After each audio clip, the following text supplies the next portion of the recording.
Welcome to what is officially the first episode of Postmodern Angst.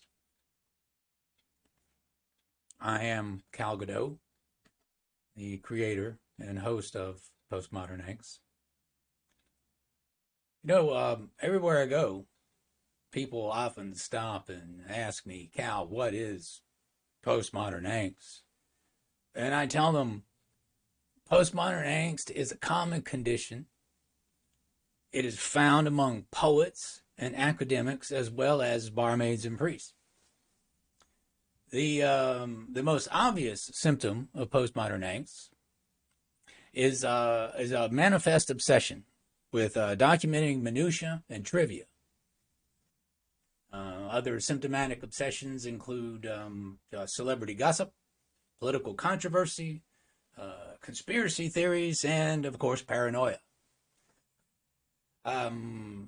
So that's my answer in a nutshell. And you can see it now. It's streaming down below. Found among poets and academics, as well as barmaids and priests. And it's a wide range of people that it affects. And the first thing you have to understand about postmodern angst actually is it affects all of us, everyone, everyone around you. We live in postmodern times, and there's an anxiety, a reaction to this life around us, the uncertainty of everything, the craziness of it all. I mean, the times we live in right now, right? We have this in Kukumami virus going around, the COVID virus going all over. We have, of course, the controversy of the presidential election. One side saying votes were stolen, other side, with this stupendous victory. Contradictory. Everybody hates politics, but it's the largest political turnout in history. Largely, though, because people didn't actually have to turn out. All they had to do was mail in their vote. It's hard to know what's true, what's not true. We have this thing now called fake news, which, we used to make jokes about the news. By the time you get it, it's old, and then, CNN and stuff came along and people, a 24-hour news cycle. And then the internet news came along. It's like an instantaneous news cycle. And so now this thing comes along that's fake news and all of that. Now, 30 years ago, something like fake news would be filtered out by the sheer time it would take for it to go from being invented to getting out in the media. Not to mention all of the filtering of editors and producers and that sort of thing that went on with TV news and journalism at the time anyway. Now, who knows? You see a story one day, it's true. The next day, it's debunked. The next day, you see people repeating again if it's true. And then you add social media to the mix, and who even knows? Your Aunt Martha sends you a link telling you that there's a Pizza Hut down the street, a pizza place, excuse me, I don't want to be sued, a pizza place down the street that has a basement where they're molesting children. I mean, it's preposterous on its surface, but millions of people apparently believe it. This QAnon conspiracy, this new thing. And that's not, of course, not the first conspiracy. The first probably bona fide conspiracy, something that I'll get into and examine here on Postmodern Angst, was, of course, the JFK assassination, which is, the number of people who believe that Oswald acted alone is I believe it's a growing number now, but it was once a pretty small number of people. Everybody assumed that it was a conspiracy. I was born a year after Kennedy was killed, so growing up I heard lots of stories from people about where they were when they heard about the assassination, and then simultaneously almost every one of them had their own pet theory or conjecture about what the conspiracy was involved in it. The mob being one of the leading contenders, Russians, Cubans, and that sort of thing. After that, a number of conspiracies conspiracy kind of went mainstream because of JFK. Conspiracies became like an industry. And so nowadays we have, like in the past, conspiracies were generated by uh, by the book industry, were supported by the book industry as well as by the alternative press. So books can be pricey. So people, only those people who could afford books would read conspiracy theory books. And the alternative press, I mean, only the alternative people read that. So they were the only ones who were, informed about conspiracy theory for the long. Now, conspiracy theories are everywhere. You could go home for Thanksgiving and your parents and grandparents will have conspiracy theories about the government. And then right now, with the election, right now at this time with this election, there are swaths, a huge number of Americans who believe that the newly elected President Biden is illegitimate, that votes were stolen, that the whole COVID thing is a hoax that was designed to suppress Republican votes. It's, you can just go on Twitch and other sorts of places and hang out in those chat rooms and just see the absolute craziness. And these people aren't insane. These are ordinary people who believe this thing that they've learned through the media. Is it true? You don't know and I don't know. Stop pretending that you know. You don't know. There's no such thing as an absolute truth anymore. There's no such thing as an absolute fact anymore. That's postmodern times. That's postmodern angst in a nutshell. If you want to understand it, just think everything is relative, and then think about the anxiety that results from everything is relative. Nothing is true. Nothing is certain. Everything is permitted.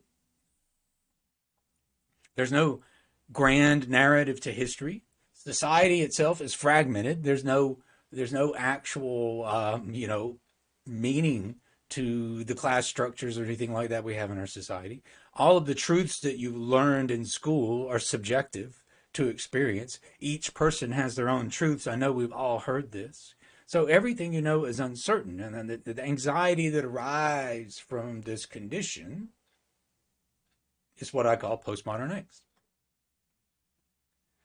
Now, as I said early, everybody's got it to some degree.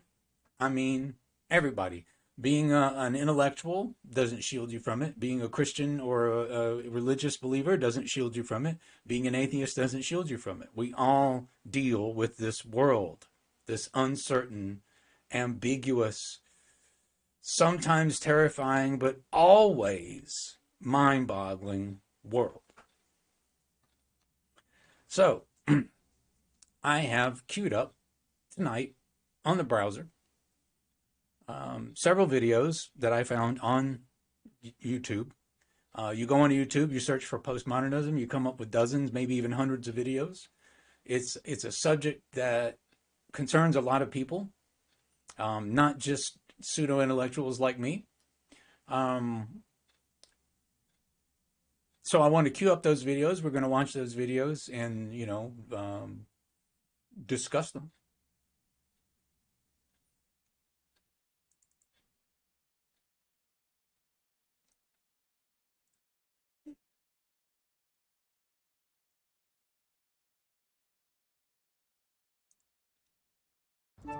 Grammarly does more than catch errors. Sorry about that. With Grammarly, you can find really good, no, perfect words that make your writing sharp or excellent or...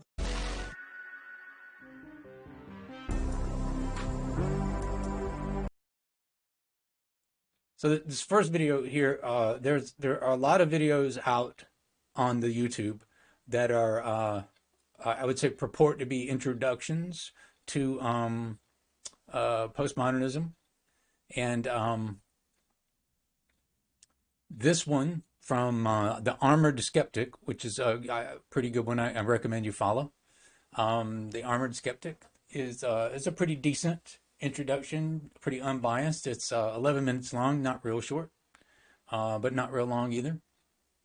I'm mostly going to play some short videos to begin with, and then I'm going to take a look at a couple of reactions to postmodernism. The first few videos will be introduction to postmodernism kind of oriented things. Then after that, I'm going to take a look at a couple of reactions from some well-known intellectuals, and who I think their reactions, which are very good, smart, well considered, but they are examples of a kind of angst that people have about postmodernism. And then I've got a couple of long videos maybe to watch there at the end if we haven't all fallen asleep. So here we go.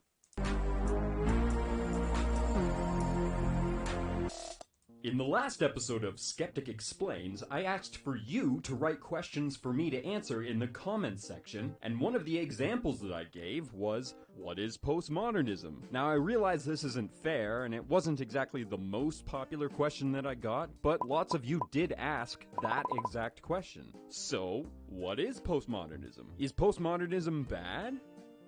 Yep. Okay, sort of. Not exactly. Postmodernism is a method of philosophical thought. It's a lens to view the world through. On its own, it's harmless. It's sort of like a thought experiment. From a historical standpoint, it's very interesting to watch the great debate that postmodernism has started. And, evolutionarily, it makes sense that it's so prevalent in politics, entertainment, and education today. Love it or hate it, postmodernism is likely here to stay. You should learn what it is. Postmodernism was a movement that was born as a response to modernism. So we need to have a little refresher course on modernism to get a proper picture of where postmodernism is today. Modernism was a movement that was born as a response to the way that industrialization had... this could go on for days. Let's just do a short history lesson. In a nutshell, I'm just gonna paint a picture for you.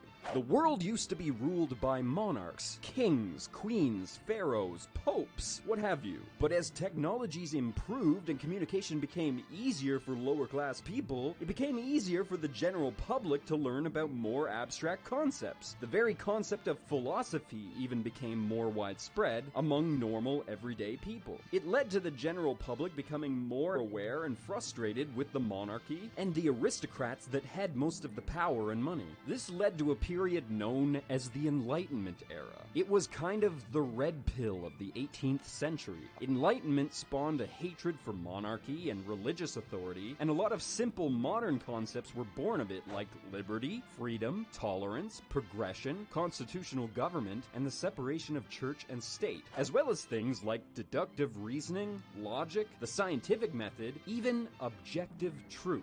The Enlightenment era drove the Industrial Revolution into high gear and created industrialized cities and a huge exodus from rural farming and a large growth of population in urban areas. This was the birth of the middle class. Eventually, this is how modernism rose up. The modern movement was born of the age of reason and logic and took it to its next logical step. A rise in rational thinkers who reject unprovable things like spiritualism and religion and embrace provable concepts like the scientific method, believing only what you can prove.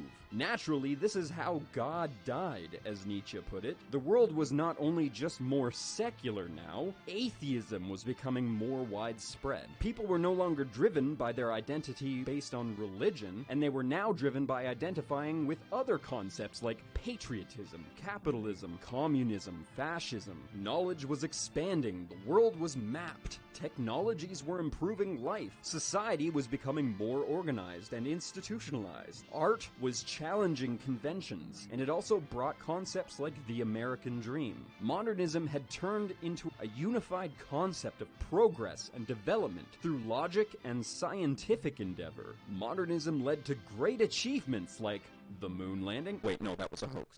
The idea was institutions knew best. They would tell you what to eat. But then World War I and World War II happened, as well as the invention of the nuclear bomb, something that could kill everyone and everything on Earth. And the Cold War happened, which basically held the entire planet hostage.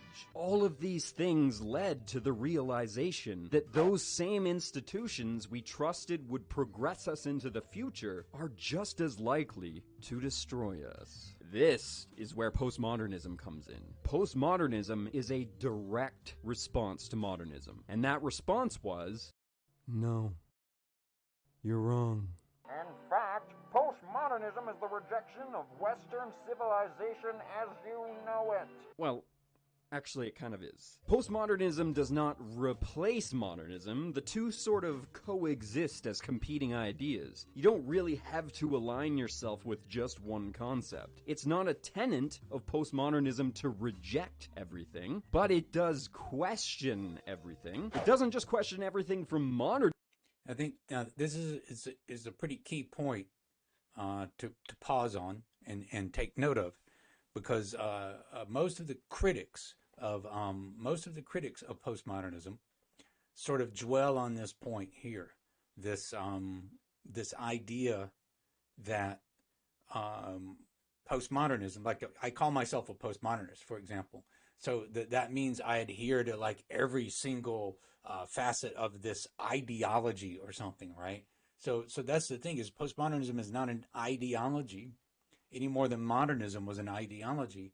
It's really just more of a sort of sweeping academic term that attempts to put under one, linguistic umbrella, one piece of jargon, one banner or tent, let's say, all of these, the facets and everything of literature and architecture and art that have developed, I think, particularly in the 1960s and thereafter, but probably a little bit before that too, because there's never any just clear delineation between these ages, which is something that a lot of my friends will ask me: when did postmodernism begin? What comes after postmodernism? Things like that. And there are pretty good answers to that question, but they're not satisfying to everyone. They're always dissatisfying in a certain way. Like if I pin the birth of postmodernism to Frederick Jameson's essay, then people want to go, oh, but what about this before that, this architecture thing or something like that? Because Jameson is one of the places where the thinking and organization of thought about postmodernism began in 1974, but it's all going on before that. So, anyway, back to the video. Modernism, though, it goes all the way back to when the concepts of truth and logic were adopted, the Enlightenment era. That's how you end up with arguments like, science as a whole is a product of Western modernity, and the whole thing should be scratched off. The certainty that society had that institutions would use science to progress us into the future was shattered. Now there is no longer a unified value system, unified moral system, unified identities. There's no longer a trust in institutionalized science or institutionalized government. Structure is replaced with endless choice. People are left. Now you can see why this would freak people out. Why it would create what the Japanese call hikimori, I believe. This sort of like, and I think the German word was Weltschmerz, this anxiety about reality, this just constant uncertainty and anxiety from all of this, because now there's no structure to anything anymore. There's no certainty. There's no absoluteness. It's as if you were in that situation that could be described, rarely happen in quantum physics, but apparently the mathematics of quantum physics can be used to show that there isn't any reason at all that we don't just pass through solid objects, right? I mean, there is, but putting that aside the point, we're getting off here. So let me go back to the video. To find their own meaning in life, their own form of logic, their own personal philosophies even. Identity is now a commodity, something people are thirsty for, but at the same time, completely unsure of. Oh, fuck. Intersects with postmodernism. I bet you can't guess what it is. This? Could it be a bike? Again, I knew part it. of our postmodern condition. Advertising. Is I know people are going to disagree with me here, but the breaking point was the 1960s. Uncle Sam was peddling the institution, sending sons to die in some jungle, and the public had had enough. We're still seeing the same battle happen today. Postmodernism as a philosophical movement is basically impossible to define. There is absolutely no unification of ideals. However, some postmodern thinkers, artists, entertainers, or what have you, seem to have more influence than others, which leads to a great deal of, You guys watching the news lately? Oh shit, he's got a fucked up cat.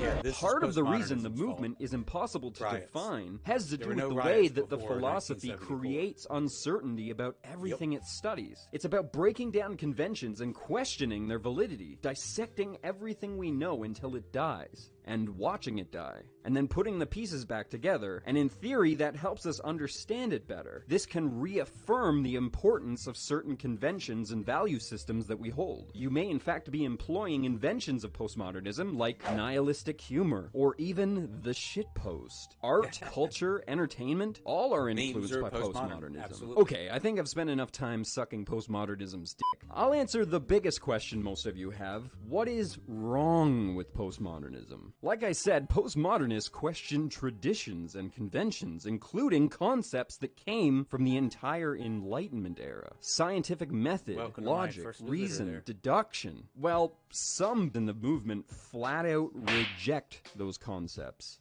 We are. I'm watching videos about postmodernism and discussing what I call postmodernism, postmodern angst, which is the name of the show. And so, enjoy. At If the you have any questions, university please level, ask them this in chat. means the humanities, social sciences, they seem to be following a trend of rejecting the old world logic and substituting it with their understanding of their subjects through a postmodernist lens. Without empiricism, they develop their own version of truth through their own version of reason, rejecting ideas like universal truths and absolutes. Basically, any conclusions that society had come to in the past is now up for question, is up for debate again. What this has created is a giant gap in our ability for the two camps to communicate ideas with each other. It's almost as if people on university campuses, on Parliament Hill, in media and entertainment are speaking two different languages, and that makes things very difficult from a skeptical or from a debate perspective. How do two sexy people come to a logical conclusion if they both employ different versions of logic? Concepts like privilege, patriarchy, cultural appropriation, toxic masculinity, rape culture, everything being a social construct. These are all postmodernist ideas that can only be properly explained or properly explored or proven through the lens of postmodernism. And that's why it's so hard to get empirically minded, scientifically minded, logically minded, reasonably minded people to swallow these concepts. There was always an ongoing... We're gonna watch some videos of some of those empirically minded, scientifically minded, reasonably minded people throughout this episode, as well as future episodes of this presentation. And I'm going to make it clear now, and I want to make it clear then, that these are people who are deserving of respect and not insults or any sort of demeaning. We might make a little bit of fun of them because sometimes they can be kind of scary as people are about anything they react to sometimes, especially when they're anxiety about it. So but that is one of the primary problems that people like, say, Noam Chomsky or Jordan Peterson have with postmodernism. These are very, very intellectual guys. They're very empirically oriented, and they want to understand these things. And postmodernism talks in loops about itself. It's very self-referential, kind of like proving your point by going back to your point. Very, very intellectually iffy, it seems like sometimes even appearance of dishonesty, I had to admit. Going joke in academia that the social sciences are mostly nonsense. Today, that divide is exacerbated by the new language postmodernists use, or their shop talk, if you will, which is impossible to understand if you aren't initiated. I think the effect is pretty clear. It allows people to take a very radical stance, more radical than thou, but to be completely dissociated from anything that's happening. for many reasons. One reason is nobody can understand a word they're saying, so they're already dissociated. It's kind of like a private lingo. Often these concepts make their way from an academic platform and completely unfiltered end up somehow on some shit news site that uses them as clickbait, and it only serves to confuse the fuck out of the uninitiated. Outside of a group of people who have taken, say, gender studies, these things don't make much sense. I'm not even joking. It's two different languages. If you've ever been in an argument with a social justice warrior, for example, you may feel like no matter how well you make your points, they just don't seem to get it. Well, likely they're feeling the same way about you. Postmodernists replace facts and proofs with narratives. Evidence either proves or disproves a narrative. To a postmodernist, they may see a debate as being their narrative versus your narrative. What this has created is a generation of students with a completely different mindset than previous generations. Postmodernism isn't all bad. It's given us some amazing things. It's merely a medium, a type of canvas. It's how one uses that medium that defines one's character as an intellectual. Like always, please leave a question in the comments section below, and I'll answer one of my favorite questions in the next episode of Skeptic Explains. Thank you for watching. If you like what you saw and you'd like to see more Armored Skeptic, please like, comment, and subscribe. If you absolutely love me, you can support me on Patreon. So it's absolutely true that postmodernism has effectively changed academia, I think. Again, I am not a young person. I was going to college in the 1980s and 1990s, and I have taken a few classes in the 21st century. And I have witnessed the change in academia that occurred. I even have gone back to my previous institution of learning and discussed things like this with professors and met students, and over the years noticed that there was this change occurring. There was the old guard of, let's call them modernist professors, by whom I was primarily educated, oddly enough, were retiring, of course, and under less influence. The cadre of let's call them postmodernist professors, who I had been educated by, but I wouldn't say primarily, but they were also, part of the faculty. I took classes in American studies and women's studies and things like that, stuff that's very, postmodern, identity politics, identity studies, that sort of thing, cultural studies, and I was a witness to the early tension of these two ways of academic thinking colliding in the 1980s.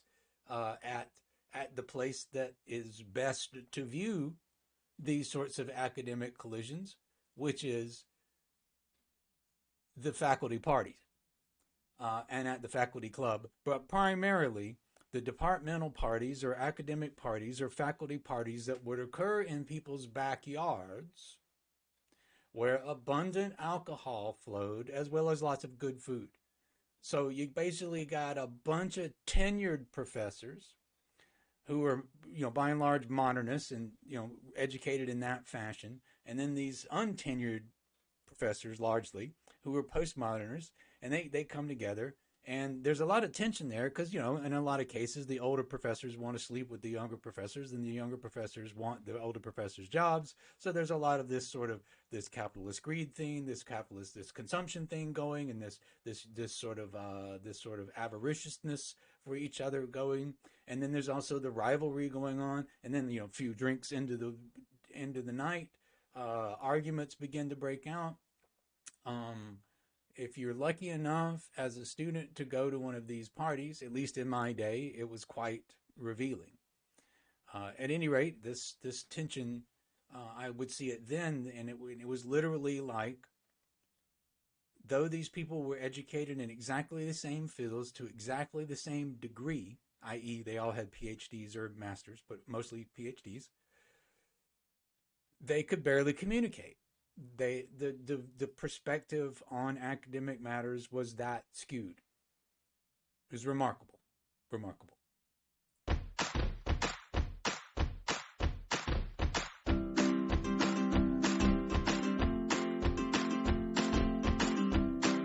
This is cute, annoying but cute.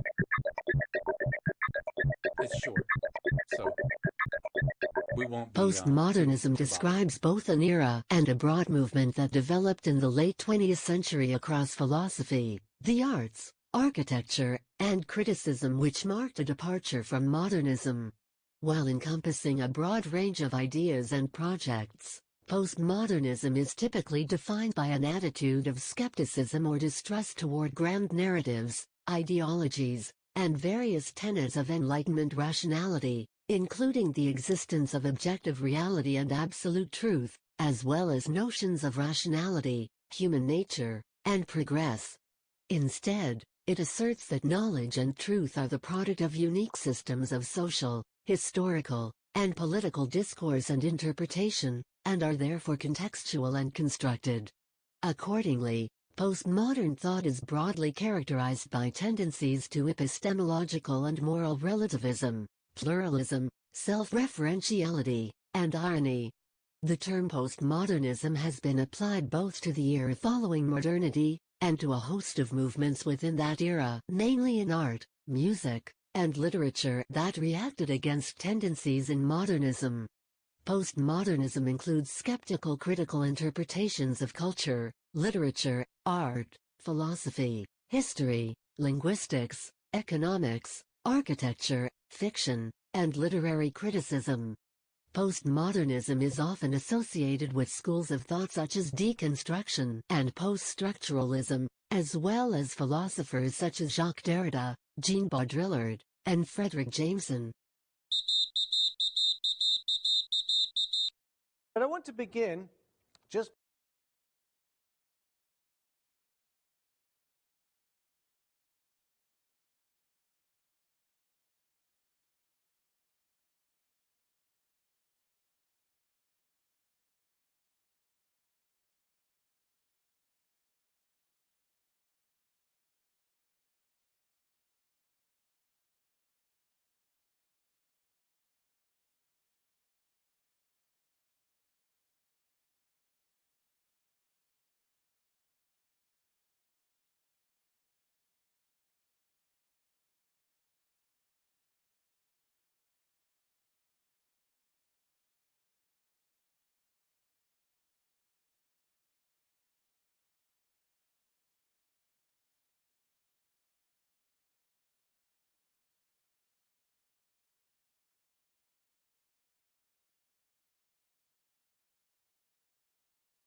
by talking about postmodern philosophy in general terms, talking about the general characteristics and themes of postmodern philosophy.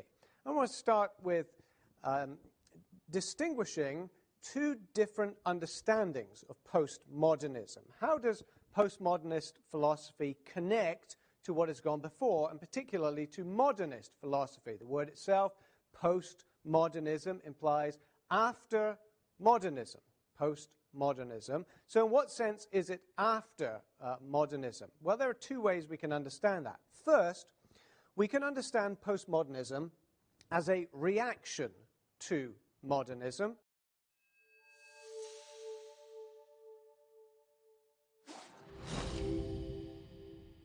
Postmodernism began at precisely 3 p.m., March the 16th, 1972. Modernism had failed, or at least that's what the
postmodernists believed. Modernists had spent much of the 20th century trying to forge a better world, inspired by science and universal truths. To them, less was more. To postmodernists, less was a bore. They believed we needed as many references as possible to determine our own individual subjective conclusions. Art is a good way to try and explain it. Remember Picasso? He created one-off masterpieces based upon predetermined principles of art. His creations rocked the art world. But postmodernists weren't impressed. They believed in more than one method or style. Collage, chance, anarchy, repetition. These were infinitely more interesting. Postmodernists wanted to challenge audiences and force them to ask questions. Postmodern buildings rallied against the blandness that had gone before. The Las Vegas Strip is a great example, a riot of styles, cultures and whimsical collage. Like any movement, postmodernism had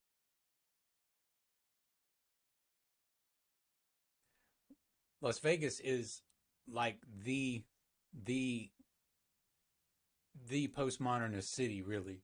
One of them, but it's been written about and studied by probably every serious postmodern architectural critic, several postmodern philosophers. It is uh, it is actually something deserving of an entire episode for this show. So let's get back to the video. The Las Vegas Strip is a great example, a riot of styles, cultures and whimsical collage. Like any movement, postmodernism had its critics, objecting to unnecessary ornamentation, an obsessive tendency to recycle the past to make something new, and often just plain silliness. The rise of mass media really helped postmodernism take off. The world was interconnected like never before. For many, postmodernism was liberating, giving creative expression a dynamic, often unsettling voice. Postmodernist cinema still confuses, surprises and delights us. Postmodernist performers still bemuse us. And we just can't seem to get enough of quirky postmodern art. Politically, philosophically, creatively, the postmodern movement has proven itself a force to be reckoned with. Like a giant social cattle prod compelling society to question why things are the way they are. And why they aren't. Planning something postmodern?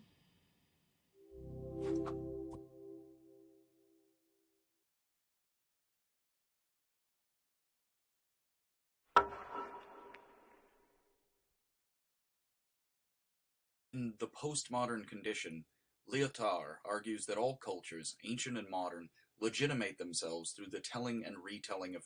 Now, Lyotard is someone that will come up in repeatedly um, with people who criticize postmodernism. I believe that Jordan Peterson likes to go after him quite a bit. In The Postmodern Condition, Lyotard argues that all cultures, ancient and modern, legitimate themselves through the telling and retelling of narratives, stories that give cultures purpose and meaning. The story of the European Enlightenment and the Age of Reason, separating the West from the rest of humanity, remains the meta-narrative of today, central to the creation of meaning in our culture, the big story on which countless smaller stories are stacked. The heroic West, it is said, brings freedom to the world through democracy and reason to the world through science. Lyotard compares this story of salvation for all to the similar meta-narratives of Christianity and Marxism. Without faith and trust in the meta-narrative, retelling and rebinding ourselves and others to it, many would have little idea what their lives or our culture mean. Because so many have stacked their own story and the meaning of their lives on top of the dominant story and meaning, if you question the way of the ancestors and poke the bear spirit, if you doubt that our practices of democracy and science are bringing freedom and well-being to everyone, to many, you are an outsider, a dangerous deviant who threatens the safety of the tribe. Unfortunately for the meta-narrative, the horrors of World War II and the manufactured genocide at Auschwitz spawned the countercultural attacks of the 50s, 60s, and 70s. Counterculturals began asking out loud if the story of Western progress is also a mask for brutality, and if the West is much like the rest, ignorant and authoritarian. Jack Kerouac wrote of the Beat Generation, the beatnik youth of the 50s who turned from American conformity, tired and doubtful of consumerism and the Korean War.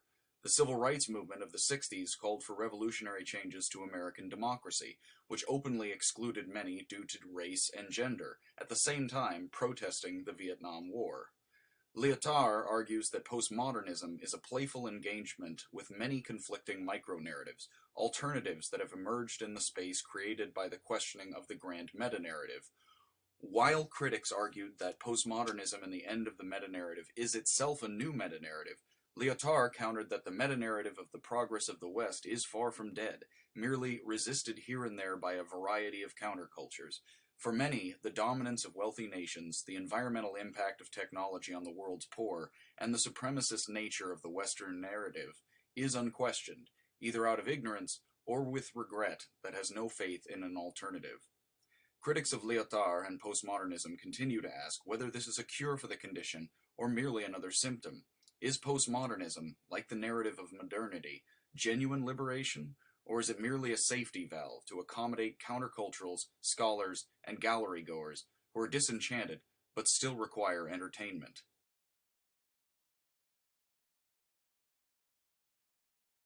That was a video created, as you saw, with the credits at the end there by Eric Gerlach.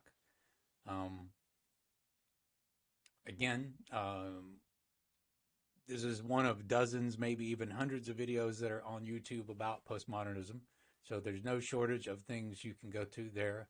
I'm going to put together my own reading list, I guess, maybe a viewing list. But if you go to my YouTube channel, you can see the Postmodern Angst playlist where all of these will be kept.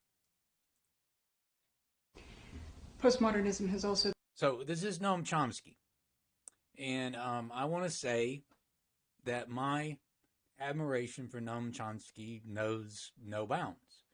I actually first encountered Chomsky as a linguist, believe it or not, in a class I was taking about language back like in 1986, I think, 5 or 6, sometime around there.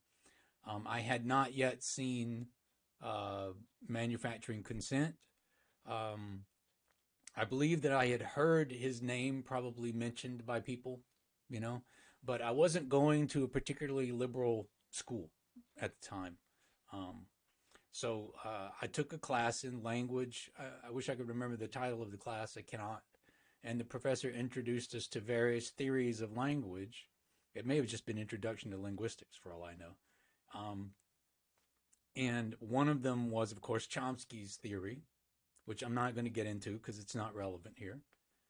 But the professor made a remark about Chomsky's leftist politics, which intrigued me because even though I was going to a not that liberal of a school, and it was not that liberal of a time in the mid-'80s, I was as anarchic as I am now, although maybe less, obviously, probably less developed in it. Probably just a more sort of instinctively anarchic back then because I liked to party. So, and I said to the professor after class, what about these leftist politics, something like that? And he introduced me to manufacturing consent, I believe, at that point, at which blah, blah, blah, blah, blah. I went on from there. I, discovered a lot of Chomsky's thinking and writing I like, a lot maybe some I don't. His opinions about postmodernism, I want to say, are right on the money. I believe that there are a lot of problems being a postmodernist. Like myself personally, there are things about it that I will discuss at some point. But one of the things I like most about postmodernism in terms of in art is the playfulness, where you can take everything from everywhere and sort of pastiche it all together. And I think anybody young will go, well, of course you can. Of course you can make a science fiction novel that has, steam powered things in it, because steampunk, a very postmodern invention, exists for them. But for those of us who are my age and, and a little younger but older, it was some learning to understand that the genres and things like that were blendable. They were always taught as like rigid structures, But at a certain point in the 1960s and 70s, certain literary writers started using, let's say, elements or tropes of science fiction in their writing. For example, Kurt Vonnegut in Slaughterhouse-Five has a character who's traveling back and forth in time, And so the literary establishment had to sort of begin to pay attention to this borrowing of things into the art. Pop art is another example of this, because you have Lichtenstein and people like that who are borrowing from comic books and who are then placing this in their art and then hanging it on museum walls and selling it for thousands of dollars. So comic book, which was never regarded as art, and now they are regarded as art. Now the graphic novel and that sort of thing is sort of high art form almost, a very postmodern thing. I am actually old enough that if I was caught carrying a science fiction novel by some of my professors, they would look upon me with disdain. Every now and then I would run into a professor who had read some science fiction and would be sort of less disdainful of my, extensive Ray Bradbury collection or something like that. But for the most part, science fiction was ghetto. Detective fiction was ghetto. Any kind of genre fiction was just ghetto. You didn't study that in college. I remember proposing to one of my professors once in a contemporary lit class that I actually look at he wanted us to write, for the class, it was politics and literature was the theme of this selected topics class. And so I said, I would like to examine the so-called fascism of Robert Heinlein in his novels. And the professor said, no, there's no way I'm going to let you do science fiction. Nowadays, that would be unheard. The professor would go, oh, good idea. But back then, no. I ended up doing something about John Irving instead. Anyway, so back to the Chomsky. Chomsky is an extremely intelligent, erudite individual. So nothing he says about postmodernism is wrong.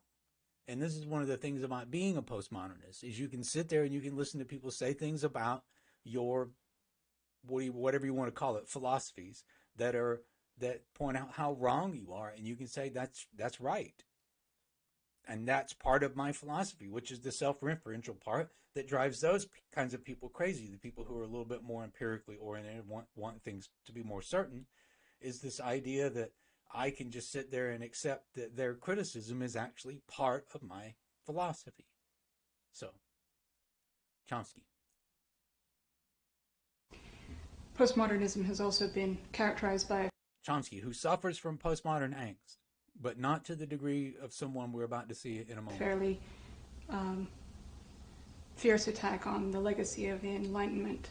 I have no idea what that means. I mean, I'm happy to be part of the legacy of the Enlightenment. Since the 1970s, Whoops, sorry about that. We do it again. Here we go. postmodernism has also been characterized by a fairly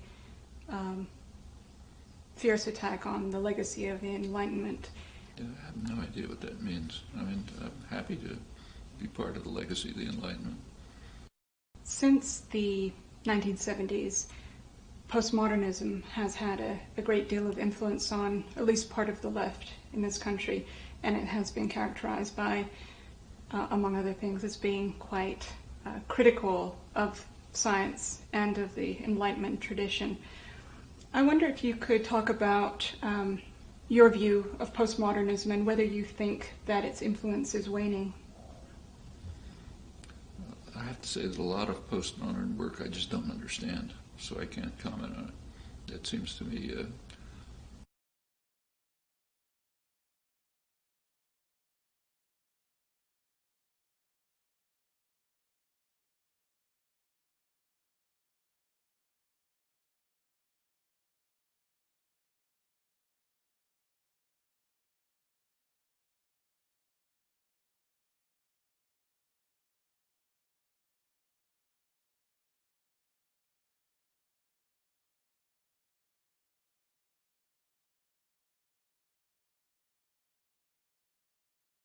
some exercise by intellectuals who were talking to each other in very obscure ways, and I can't follow it, and I don't know if anybody else can.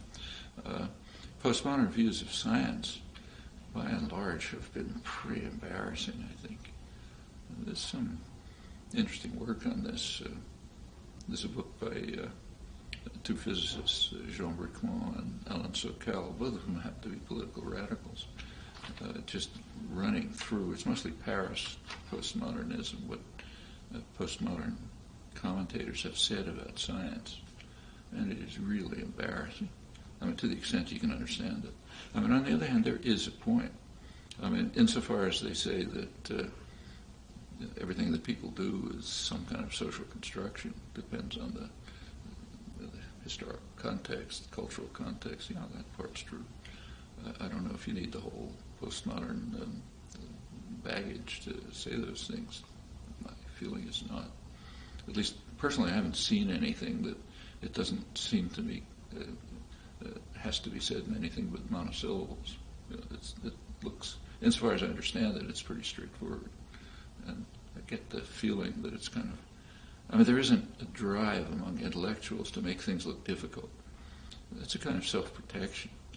I mean, if what I'm doing can be done by, the guy who's repairing my furnace, okay, then who am I, and then there's those physicists over there who talk complicated things and have to, and I don't understand them, so I'd like to be like them, That drive is clearly there, and I think it should be resisted. I mean, if we can say things simply so that people can understand them, we should.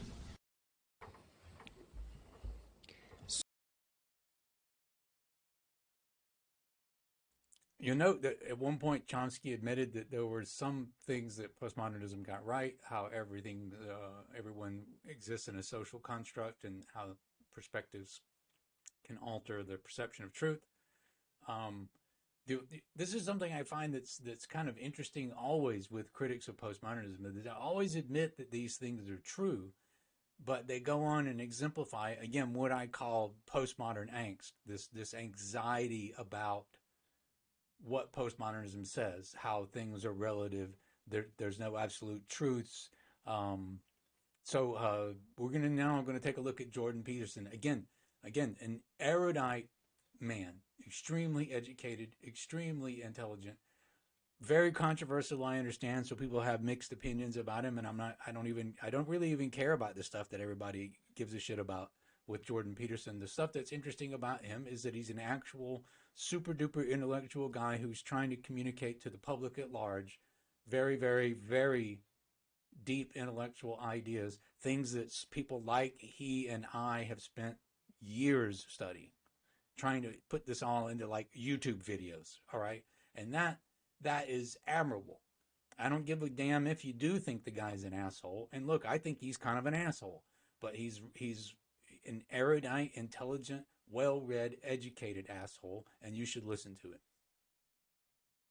So I want to recommend a book first to everyone here. It's called Explaining Postmodernism, and it's by a gentleman named Stephen Hicks. And excellent book, by the way.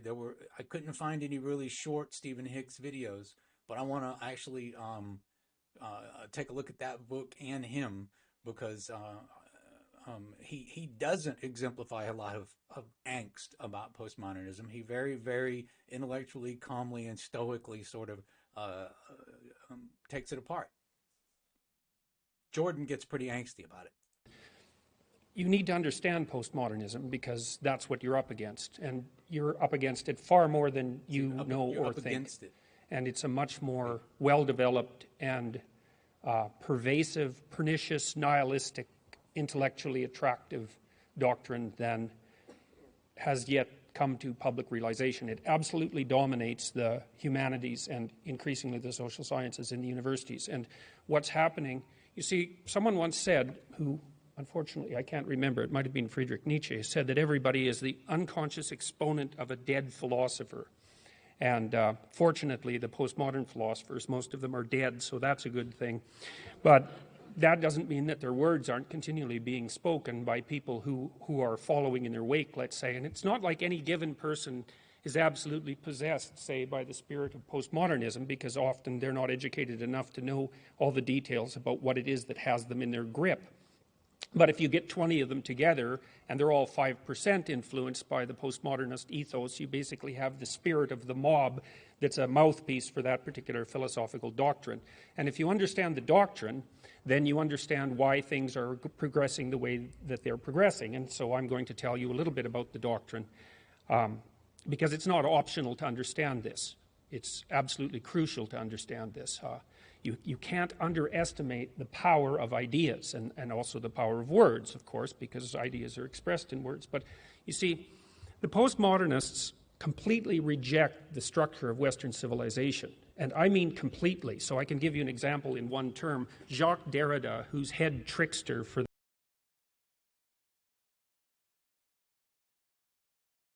This is, I think, an exaggeration of postmodernist criticism of Western civilization.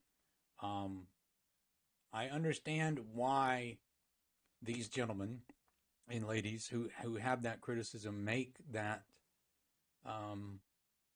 mistaken perception. Because I'm a postmodernist, that's why I understand it. I understand that the way they were educated and taught, when someone questions the sort of Enlightenment values that underpin Western civilization, they find this anxiety-producing, if not threatening. The postmodernist movement regarded Western culture, let's call it the patriarchy, as phallogocentric. Okay, so phallo comes from phallus, P-H-A-L-L-O. And so that's the insistence that what you see in Western culture is the consequence of a male-dominated, oppressive, self-serving society. And we might say, well, you know, societies do tend to be self-serving, and people in power do tend to act in their best interests, but a tendency is not an absolute, and that's one of the things that needs to be considered continually. There are no shortage of flaws in the manner in which we've structured our society. And compared to any hypothetical utopia, it's an absolutely dismal wreck. But compared to the rest of the world and the plight of other societies throughout the history of mankind, we're doing pretty damn well, and we should be happy to be living in the society that we're living in. So The first thing that you might want to note about postmodernism is that it doesn't have a shred of gratitude. And there's something pathologically wrong with a person who doesn't have any gratitude, especially when they live in what so far is the best of all. Now, note this elocution here that Jordan makes, which is that postmodernism has no gratitude. And there's something wrong with a person who has no gratitude. Now, postmodernism is not a person. Postmodernism is just like I said earlier, a philosophical umbrella more than anything. It's not even a single philosophy in and of itself, because its appearance in architecture and in visual art and in literature and in film and things, it takes on different aspects as it approaches each of these different mediums. There is no singular postmodern philosophy. They're just characteristics that are common to postmodern art. But again, that is why Jordan Peterson is one of my best examples of postmodern angst. He's a super smart, super erudite guy who, yeah, he's got an agenda. He's got he's got his issues with identity politics and leftism and Marxism and that sort of thing. And he harps it all under this postmodernist philosophy, and those things they don't not intersect with postmodernism, that's for sure. But to call Marxism postmodernist when it's actually a modernist philosophy is kind of crazy. But it's, again, not wrong to say that postmodernists take from Marxism things that they find to be useful or true, tools of analysis and methodology in particular. Possible worlds. And so if you're not grateful, you're driven by resentment, and resentment is about the worst emotion that you can possibly experience apart from arrogance. Resentment, arrogance, and deceit. There's an evil triad for you. And if you're bitter about everything that's happening around you, despite the fact that you're bathed in wealth, then there's something absolutely wrong with you. You know, the black community in the United States is the 18th wealthiest community, 18th wealthiest nation on the planet. Now, that doesn't mean there isn't such a thing as relative poverty, and relative poverty matters. It's an important political economic issue, and it's very, very difficult to deal with. But absolute wealth matters too, and Western societies have been absolutely remarkable in their ability to generate and distribute wealth, as you can tell by just looking around and taking a brief bit of consideration for the absolute. And of course they have been. I don't think any postmodernist would deny that Western society has been ridiculously successful at creating and generating wealth. Of course, Western society defines wealth in a particular fashion and then creates and expands it that way. But he's not wrong in this observation, and no one in postmodernism would disagree with him about it. What they would disagree with is that this is an absolutely good thing. That this is absolutely a good thing is not an absolute truth, that there's a lot behind it, including his perspective, his particular perspective as a white male with an advanced education and a pretty good income. Miracle that even a building like this represents.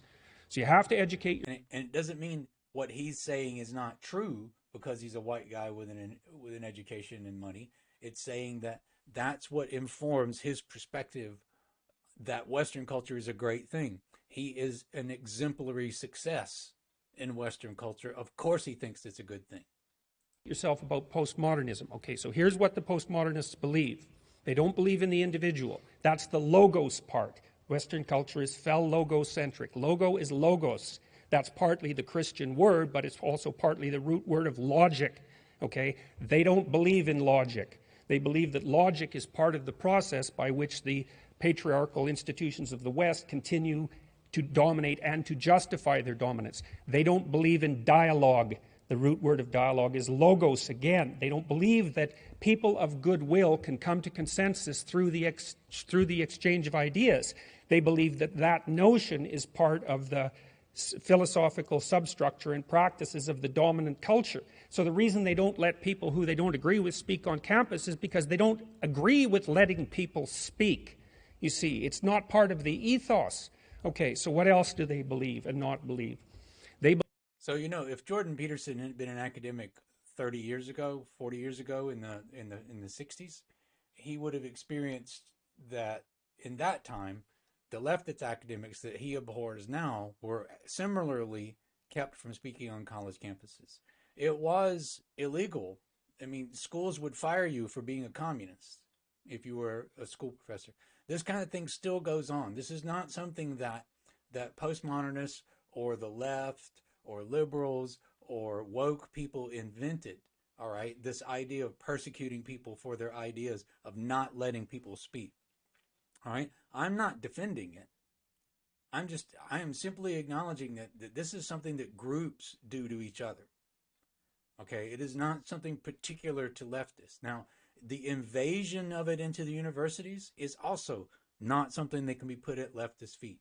Because in the days after 9/11, there were professors who criticized Americanism and American imperialism who lost their jobs, who were censured by their faculty senates. So this sort of thing happens on both, or let's say all sides of the political spectrum. I believe that since you don't have an individual identity, your fundamental identity is group fostered.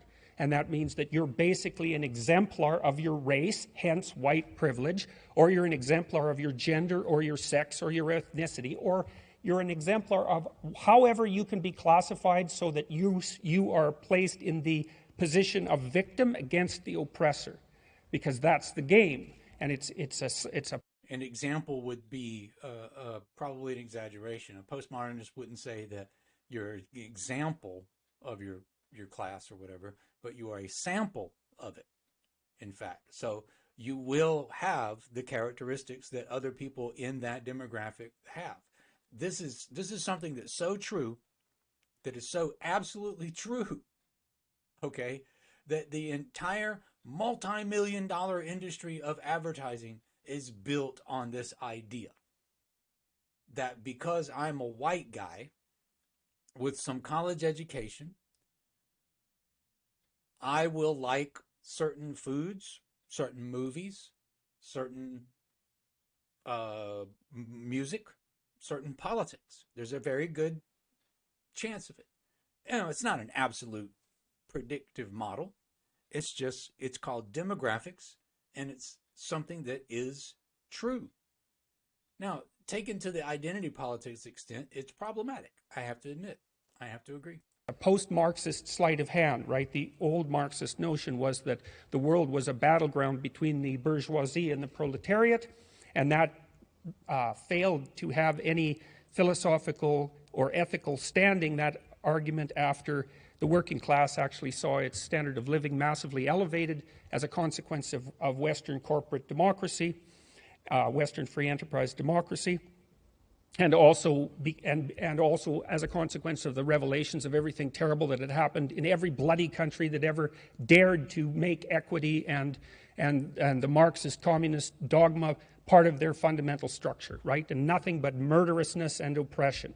And so by the 1970s, it was evident that that game was up. The postmodernist Marxists just basically pulled a sleight of hand and said, okay, if it's not the poor against the rich, it's the oppressed against the oppressor. We'll just redivide the subpopulations in ways that make our bloody philosophy continue in its movement forward, and that's where we're at now. And so for the postmodernists, the world is a Hobbesian battleground of identity groups. They do not communicate with one another because they can't. All there is a struggle for power. I understand this is the perspective of most people on the right wing, as well as most people who exist outside of any of these so-called identity groups. Now, it's not a perspective that I share. Having worked as an activist within these groups, they do, in fact, talk to each other. They study intersectionality and a lot of the ways that their causes and things are conflated, or the things they have in common, as well as the things that will sometimes put them seemingly in opposition. Now, the Marxist model that Jordan Peterson goes on to criticize later in many things, obviously is less an identity politics idea than a class thing, which he would also call identity politics, but class is not an identity in the postmodern sense. So, but these identity groups that he's so angsty about, if you know the Jordan Peterson story, you understand where this comes from, a lot of this angst for him. Now, it existed before his personal experience caused him to have all of the resentment and arrogance that he earlier criticizes postmodernists for having in his relationship to postmodernists, particularly with identity politics. So he's one of my favorites in terms of exemplifying the postmodern angst. I'm going to skip to the next video now of him, because this one is a little long. But this is one of him really, he kind of really monstrifies pardon the commercial. Friends would walk up. What happens with the postmodernists is they say, oh, there's an... And this is on the Joe Rogan show, and no Twitch channel would be complete without a Joe Rogan clip. So what happens with the postmodernists is they say, oh, there's an infinite number of interpretations. And then the human part of them goes, okay, well, what am I supposed to do next then, since there's an infinite number of choices? And the postmodernist says, well, my theory can't account for that. And then they say, well, back to Marxism. And so that's why I think there's this unholy alliance between the postmodernists and the neo-Marxists. It's because postmodernism is a dead end from the perspective of applicable wisdom. It leaves you bereft and nihilistic. And that's not good, because people can't exist without a purpose. And so they sneak the Marxism through the back door and jump into this power landscape for the reasons that we discussed earlier. So, you really think that it's because of an infinite number of possibilities interpreting things? Because I've always felt that it was really just a response to capitalism. They feel that capitalism is a very negative aspect of our culture and society, and that there's got to be some sort of an alternative. Marxism is a clearly defined alternative that other people have subscribed to in the past. You could point to it. It's a structure that's already set up, and it's romanticized. And I think they adopted for that reason, because it has the socialist aspects attached to it, and they looked at socialism as it's some sort of a thing that it regards equality, and it's some sort of an egalitarian approach. Well, it's okay. So we'd have to take two things apart. We'd have to take Marxism / Marxism and postmodernism apart. So we could do that historically, and I would say that although there is a reason for postmodernism, which is the reason we just discussed, that the landscape, the infinite landscape of interpretation problem. It's a real problem. If you look at it historically, postmodernism actually grew out of Marxism. And so what happened is that the Marxists laid out their theory about the human social environment being composed of a power struggle between the privileged and the underprivileged, right? The rich and the poor in its initial phases. And that's a story that's partially true, and it's got a lot of motive power. Like, the motive power is the romantic motive power that you just described. I get to be on the side of the oppressed. I get to be a warrior for what's right. There's the resentment element, which is, that son of a bitch has more than me, so let's cut him off at the knees, which manifested itself brutally in the Soviet Union. And then there's the ideological totality issue, which gives people a sense of security. That took a vicious hit by the late 1960s, because the murderousness of Marxism had been clearly laid out as a doctrine. And that opened the door to this move by mostly French intellectuals to develop the postmodern philosophy, which has these advantages which we described, but also to use that as a screening tactic for allowing Marxism to transform into identity politics. And so, it's hard to disentangle all the motivations that are going on in there, but there's something about it that's truly intellectually pathological. So this is something I think Peterson's just flat out wrong about. But again, I understand why he makes this error, I think, in attribution, maybe delineation, which it's not that people took Marxism and turned it into identity politics. It's that identity politics is a relatively natural outgrowth of the kind of Marxist thinking, the psychological theories and sociological theories that were developed in the 60s and 70s, that were developed by people who were not postmodernists. Okay, they didn't come up with these theories because they were Marxists or because they were postmodernists.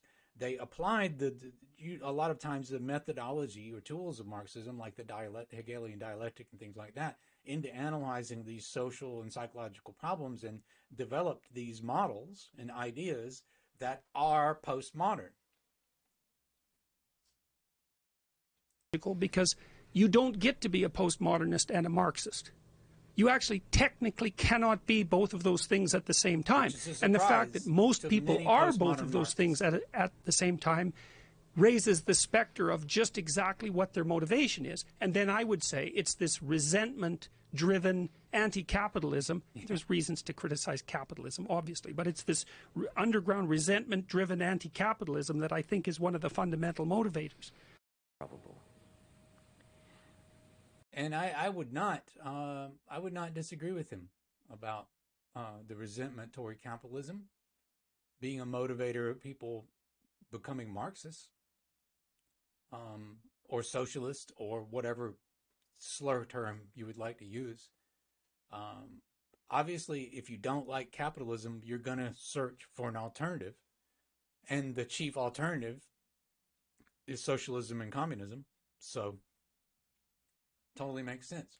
All right, so Richard Dawkins, another brilliant guy, super smart guy, asshole also,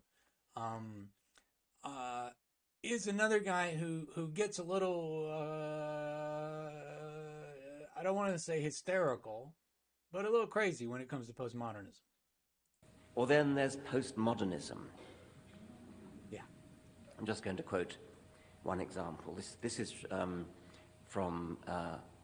forget which book of mine this is, actually.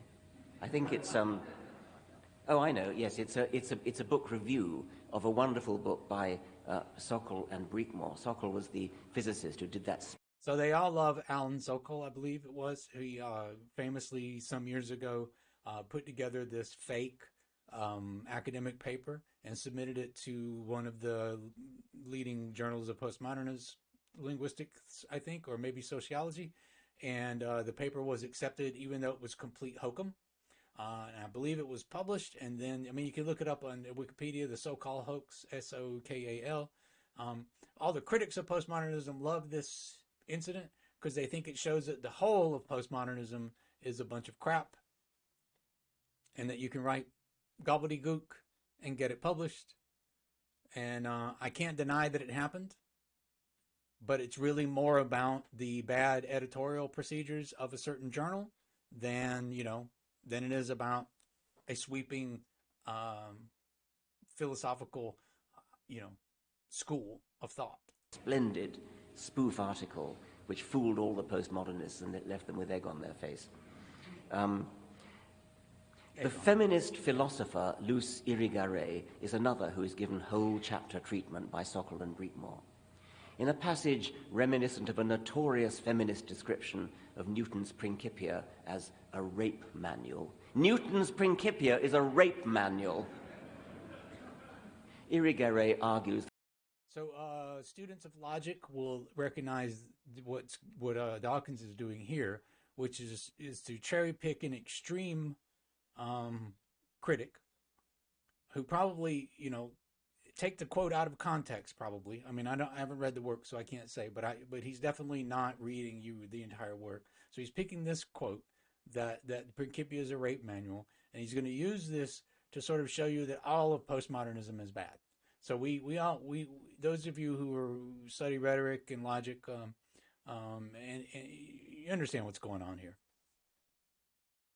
That E equals mc squared is a sexed equation. Why? Because it privileges the speed of light. Privileges is one of their favorite words, I dare say you've noticed. It privileges the speed of light over other speeds that are vitally necessary to necessary. Just as typical of the school of thought under examination is Irigaray's thesis on fluid mechanics. Fluids, you see, have been unfairly neglected. Masculine physics privileges rigid, solid things. Her American expositor, Catherine Hales, made the mistake of re-expressing Irigaray's thoughts in comparatively clear language. For once, we get a reasonably unobstructed look at the emperor, and yes, he has no clothes.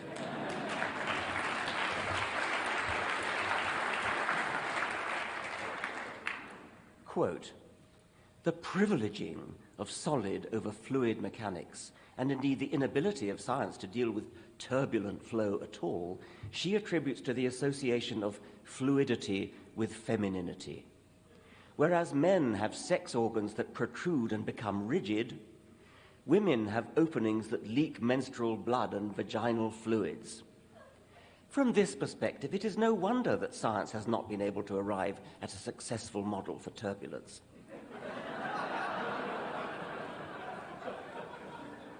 The problem of turbulent flow cannot be solved because the conception of fluids and of women have been formulated so as necessarily to leave unarticulated remainders. End of quote. You don't have to be a physicist to smell out the daffy absurdity of this kind of argument. The tone of it has become all too familiar. But it helps to have Sokol and Breekmore on hand.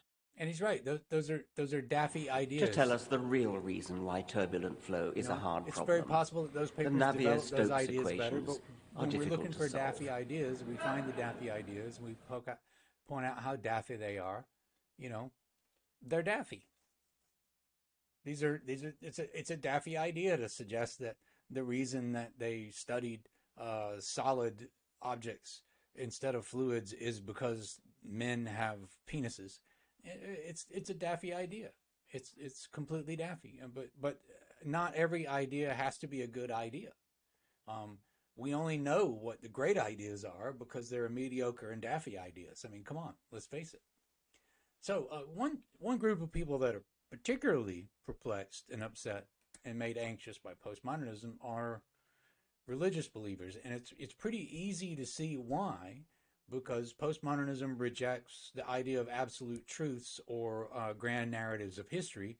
And I would say that when you take absolute truth and grand narrative history out of it, then there's nothing left of a religion. That's really what they are. They present some grand narrative, usually eschatological in nature. It has a beginning, middle, and end story, in other words. It has purpose because this God created it and set it into motion. And then there are absolute truths concerning that thing, you know, that murder is wrong, adultery is wrong, that sort of thing. So the idea of postmodernism perplexes and upsets the religious. But then so did the idea of modernism perplex and upset a lot of religious institutions. And prior to that, as I recall, industrialism perplexed and upset a number of religious institutions, and I believe that, in fact, the Enlightenment also perplexed and upset a number of religious institutions. So that's about, 400 or 500 years of religion being upset by ideas, which is just, of course they are. These are ideas that challenge their ideas. When you're looking at religion, it's this thousands of years of wisdom concerning life, you know, as it was being lived every day. And then at a certain point, I don't want to say it's irrelevant, but a lot of the things that a religion that was, say, formed in the Bronze Age carries with it are going to be a lot less sort of obviously true or important or even related to a contemporary life.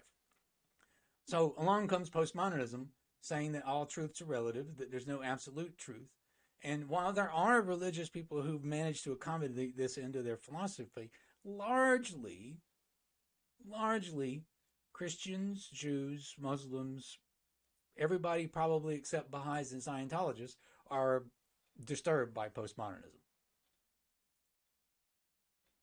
So this is a video of a guy who's going to explain to you very calmly and very intellectually about really what bothers Christians about postmodernism. What is postmodernism? It's hard to define. It embraces elements of philosophy, literary theory, architecture, art, That's right. Cultural mood. I think the key component is in the prefix post. It's a reaction against modernism. Modernism was optimistic in terms of human potential. Modernism had a certain certainty about objective knowledge. The modern mindset was that we could stand in a neutral position observing reality, that we could have some sort of God's eye view of reality.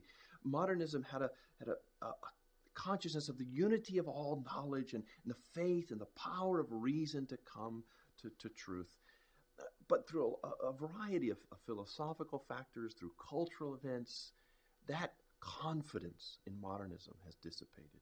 And so we enter into a postmodern perspective, which is much more pessimistic. It's lost much of its confidence in the inevitability of progress. It's lost its sense of certainty about human knowledge. It's become more cynical about human experience in the world, and even of the goodness of knowledge itself, as it's seen scientific knowledge taken in all sorts of destructive directions. It has resulted in an abandonment of this neutrality.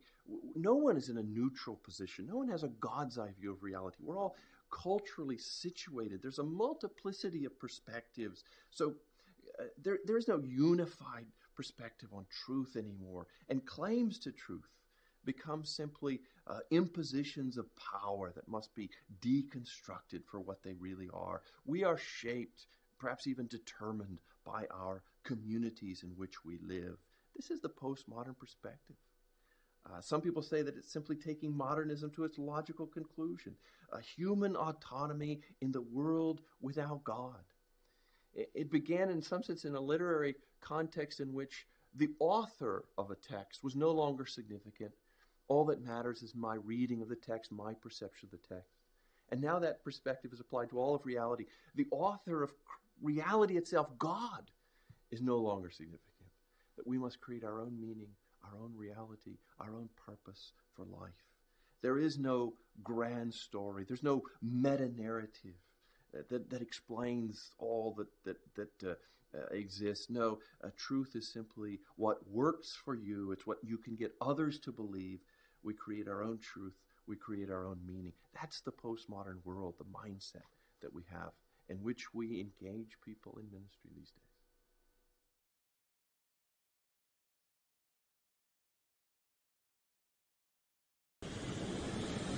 There you see again why,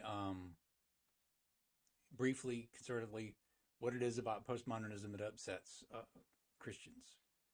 In particular, this idea that you do what works for you. You know, whatever's true is what worked for you. That's, of course, the antithesis of any religion, particularly the more fundamentalist you tend to be. And very few Christians aren't a little bit fundamentalist. They usually believe that there's some truth in the Bible. It isn't just a collection of stories that make them feel good, but there's some truths in there that are absolute and exist possibly beyond space and time, you know. And the postmodernists would say, no, they're not. Sorry. So here's another little less calm exploration of some Christians who are upset about postmodernism. This appears to be clips promoting this video, I guess, Rebellion of Thought from this group here. Today, the question, what is truth, seems to imply that there is no truth, period. Perhaps the first thing we have to say when we start talking about truth is to ask a question. What kind of theory of truth do we want? It's not a question of which truth, which philosophers may have asked in the past, but now it's more a question of, is there any such thing as truth, period? And of course, the assumption is, no, there isn't. Everybody has to make up their own truth. Everybody has to create their own virtual reality. If we're looking for a theory of truth, what kind of theory of truth do we want? Well, if you think about it a moment, you realize the answer is, we want a true theory of truth. Now that's a bit of a problem, because if we want a true theory of truth, but we don't know what truth is yet, then in effect we've presupposed what truth is in order to Look, and they say that postmodernists talk in circles. I mean, listen to this guy. Find it. So a lot of the postmodernists are saying that truth is a construction. It's not a discovery. It's not that there's some objective realm out there that then we learn about to be true, which is the way people looked at truth for hundreds and hundreds of years. Postmodernism says the truth claims have to be taken with a grain of salt. But I'm often surprised by how we as human beings think that we should be able to define truth, as if somehow we, with our puny little reason, should be able to make sense of what truth is. And these are beyond ourselves. They're transcendent. They're mathematical truths, they're philosophical truths, they're theological truths. That at the end of the day, as they say, there's got to be a truth to be had. And I think that's a point where postmodernism will tend to disagree. They don't want to ever talk about a truth or the truth or a primary truth, because any attempt to do that, as far as they're concerned, is an attempt to privilege the authoritative and the powerful people, and to Which, not the privileged, the authoritative and powerful people, but the ones that are behind that truth. Which, generally speaking, if you be honest about it and think about it, the truths that people most demand that you accept are the ones that favor the privileged and powerful. If you think about everything that's going on right now, all right, there's no postmodernists out there insisting that you accept this truth or that truth. They're saying that depending on your perspective, all truths are equal. All right, now I know you don't want to think that, because from your perspective, your truth is superior to my truth. And from my perspective, blah, blah, blah. Well, not me, because like I said, I'm a postmodernist. But, we see this going on right now in our country with the election. We see it going on with this COVID outbreak. We see it going on in lots of different areas, but these two areas are particularly widespread, which is that you have a good segment of the country right now who doesn't want to accept that the guy that won the election is the president. You have the other side of that insists that everybody who voted for that guy is a racist. And now this, with the COVID thing, that if you wear a mask, then it can't be that you're actually concerned for your health or others. You're just trying to show people that you're concerned for your health and others. Or it just goes on and on. None of these truths are superior. All right?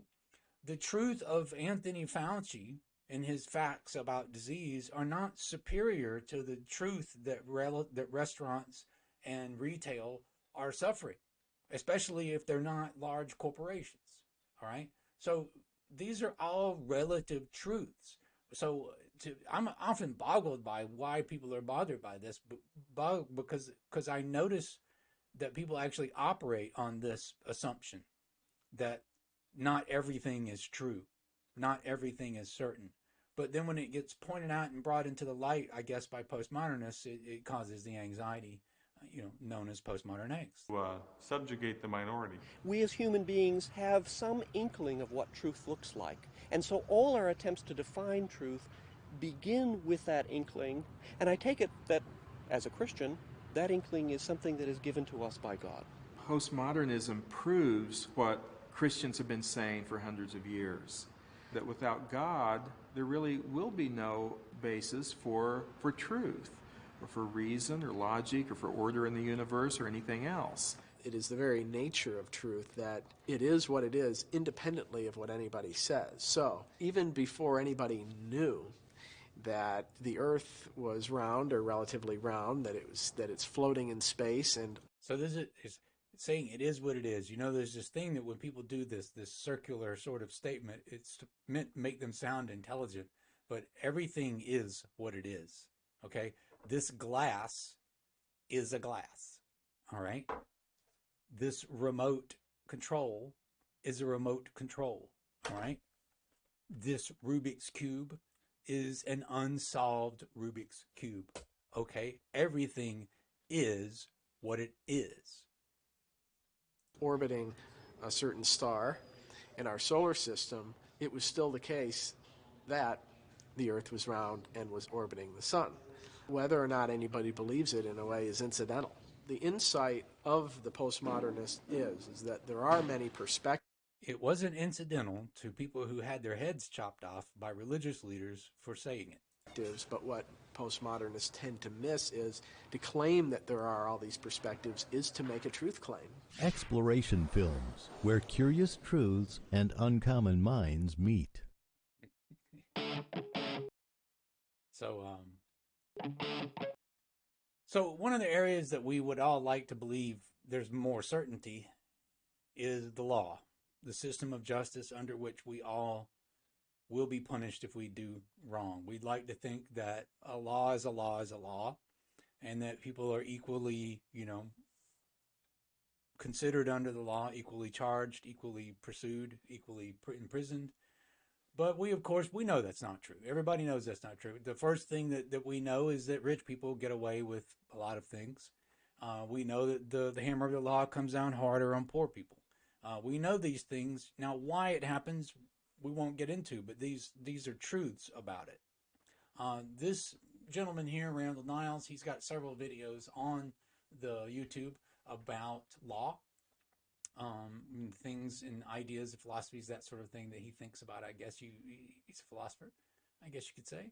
I found this one particularly interesting. What is law? Have you ever really thought about that? I went to Black's Law Dictionary and I pulled this definition. Kind of sounds similar. Law, in its generic sense, is a body of rules of action or conduct prescribed by a controlling authority and having binding legal force. That which must be obeyed and followed by citizens, subject to sanctions or legal consequences, is a law. Now that sounds pretty basic, right? Statutes and codes, regulations that we have to follow, or we get fined, or we get imprisoned, or what have you, right? Now, jurisprudence, if you've heard that word, is the philosophy of law. Where does law come from? What's underlying the development of these rules, these sanctions, these codes? What is law and where does it come from? Now, one theory of jurisprudence would be natural law, that in fact all law is based on morality, on ethics, things that are out there for all of us to know, to observe. Natural law is something that's inherent in all of us. And actually, law is something that we discover. Law is something that comes out of our experience as we discover moral principles, as we discover ethical codes that we all agree in. Okay? Now, there's a movement today towards more areas of social justice, where law is something to kind of even the playing field, so to speak.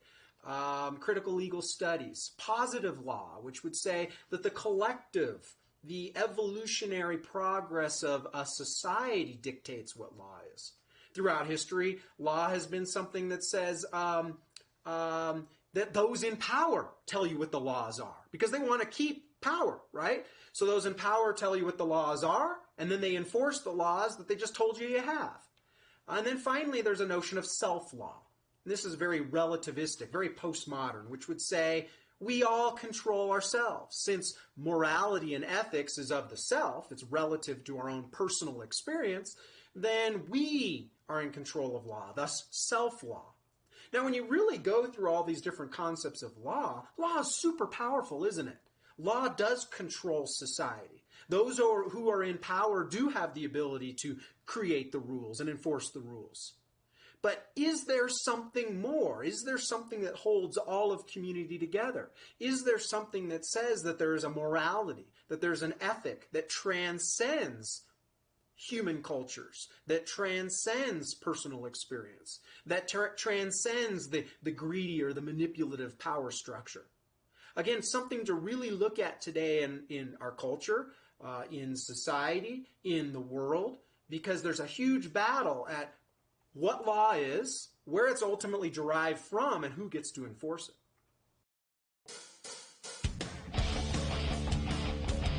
All very serious concerns as postmodernism and its approach to law. It can be troubling when it comes to these sorts of things. I don't know about you guys. There are these things in our lives I prefer rides that on we smooth surfaces. need or want to be. That's why Manscaped developed the brand structure, because there are things that we stand on, and it's understandable to be anxious and upset. That is not that there's this philosophy that says it's not true. Okay, it's obviously not true.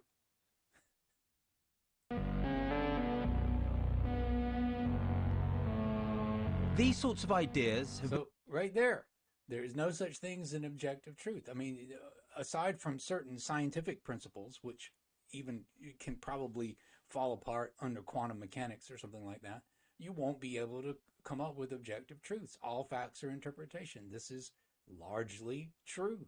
All knowledge is just someone else's narrative. Again, largely actual fact. But, let's not argue about it with an empty house. Been prevalent among philosophers for the last few decades, often described as postmodernist.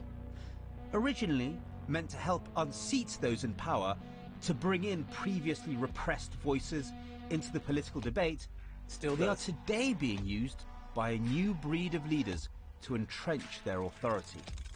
Meet the postmodern politician, who doesn't just bend the truth like his predecessors, but fundamentally subverts the idea that there is any knowable objective truth at all. Consider Donald Trump.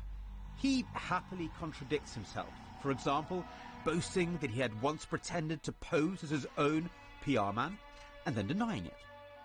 He asserts things that most sources claim are just false, that the crowds at his inauguration were bigger than Obama's, or that he has won the popular vote.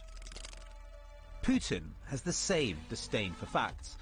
As his army blatantly annexed Crimea, he went on TV and, with a smirk, told the world there were no Russian soldiers in Ukraine. Meanwhile, Trump maintained that we will never really know who shot down MH17, despite all the evidence pointing to separatists controlled by Putin. Putin and Trump's undermining of the possibility of establishing reality is tactically clever. They thus remove the space where one can make a rational case against them. Criticism becomes lost in a fog of unknowing. Indeed, maybe Putin and Trump's postmodernist disdain for objective facts is part of their appeal. Facts are, after all, unpleasant things.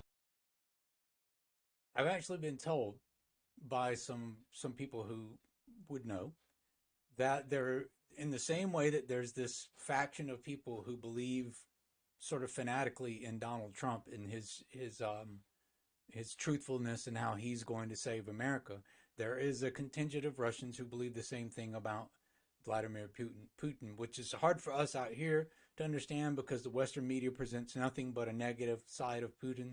But if you look into it enough, you can see that there would be. He is like Trump. He would appeal to a certain aspect of the population. They tell you that you're going to die, that you might not be good looking, rich or clever. They remind you of your limitations. There is a rebellious joy in throwing off the weight of them. Trump's disdain for the truth is an anarchic liberation from glum reality. He comes from the fantasy land of the reality show, that magical space where ordinary people can burst through the usual glass ceilings of class and brains to attain fame and fortune. So, is the postmodern politician unbeatable? No. Whether one is building a bridge or a new society, facts are necessary to prove you are achieving your vision. Facts are part of progress. It is no coincidence that both Trump and Putin are backwards looking, selling fake memories to make America or Russia great again. Nostalgia has an emotional appeal. But to bring back facts, one shouldn't discard passion. What one paradoxically needs is the imagination to envisage a compelling future.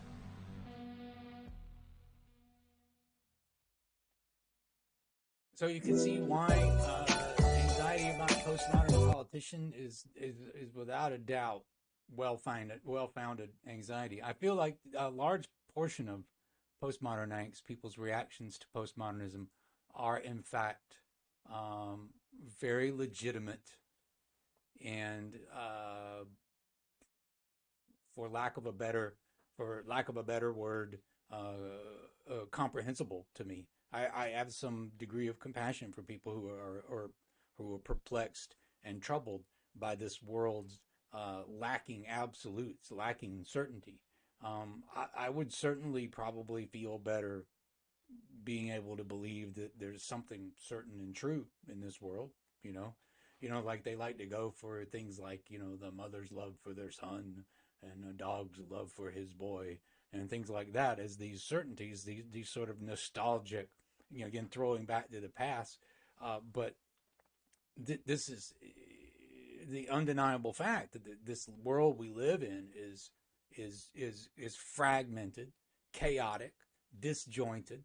I mean, the internet alone is just this crazy minefield of all sorts of ideas. How do you know what is and isn't to be believed?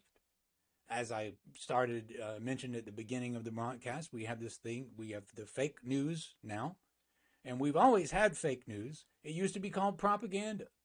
And so propaganda was something that, if it even entered into the discourse of everybody around them, was usually defeated by logic, facts, argument, that sort of thing. Someone could argue against, Russian propaganda, capitalist propaganda, whatever it was. But now it gets out there. It's fast. It's rapid. It gets into people's brains before the criticism can even start. 1 million people believe a thing all of a sudden. It's going to take you a while to get them to unbelieve it. In fact, you might not ever get people to unbelieve it. As I alluded to early on, and we'll talk about briefly now, all over Twitch and places like that are these various channels of conservatives who are in their chat rooms now discussing how this is all a fraud. This election is all a fraud. Now, there's absolutely no evidence at all of any fraud in this election or any significant fraud. Someone out there will go, oh, look, there's the guy that changed his vote or something. So tiny little incidents here and there, but nothing like it would take to actually swing a national election. But these people are sitting around reinforcing this belief now amongst themselves. They're not listening to outside evidence. They're watching YouTube videos that go over and over and over again about this. They're starting to link it to the QAnon conspiracy. So this is going to grow into a thing. We have not heard the end of this. It doesn't even matter if Donald Trump runs for president in 4 years. Someone will, and they'll take advantage of this sort of disjointedness, And I will say this honestly: if opponents to postmodern politicians, if you're opposing a postmodern politician and you think you're going to win with facts, 2016, all right? The person with facts was trounced electorally by the guy who had no facts. Now, yeah, she won the popular vote. And I think, it indicates a flaw in our system, this sort of thing that happened. But the thing is her facts, her years of service and truth, and all that Hillary Clinton had going for her as a politician was just overshadowed by this epic postmodern creature, Donald Trump. This guy about whom no one can say anything with certainty. No one can say anything about Donald Trump with certainty. You can't even say he actually exists. He could be completely a hologram character created entirely on television. You haven't met him, I haven't met him, so you don't know. Right? It's all relative. All right? But we do have to believe in something. We do have to trust something. And that's where each of our experiences and perspectives come into play. So the guy said earlier, whatever works for you, as if that's a problem. All right? Because what works for you is what works for you. Now, there I am repeating myself with this little circular statement, trying to make myself sound intelligent. But what I'm saying is, why would you use or do anything that didn't work for you? Why would you believe in something that didn't offer you comfort? You wouldn't. So yeah, it's true. Postmodernism. Whatever works for you works for you. Whatever works for you, that's what you do. Yeah, absolutely. That's the truth that's the truth. That's the facts, Jack. That's the truth, Ruth. All right? You don't need anything more than that. You need what you need to get through this crazy fakakta life. All right. So that's enough about all that for the first episode. I've gone on long enough about it. We watched some really good videos. This video will be, of course, saved here on Twitch and also uploaded to my YouTube channel. I'll be back regularly. Check the schedule. Wednesday this week, in 2 days, I'm going to be doing a show with Oz Davis, the film critic, journalist, writer, and an old friend of mine. We're going to be talking about pandemic movies and the COVID and I'm probably going to go on about postmodern responses and postmodern perspective on that. So be sure, like I said, follow me on Twitch if you're watching this. Follow me on YouTube. Follow me on Twitter. All that stuff is on my Twitch channel page. Yeah, I should probably put a card up here for it. Broadcast note, right? How to improve your broadcast, improve your Twitch channel. Yeah. Put up a card with all your social media links on it. But people can't click on it. So go to my Twitch channel page. You can click on the links. Follow me, and yeah, I guess I'll see you later. Good night.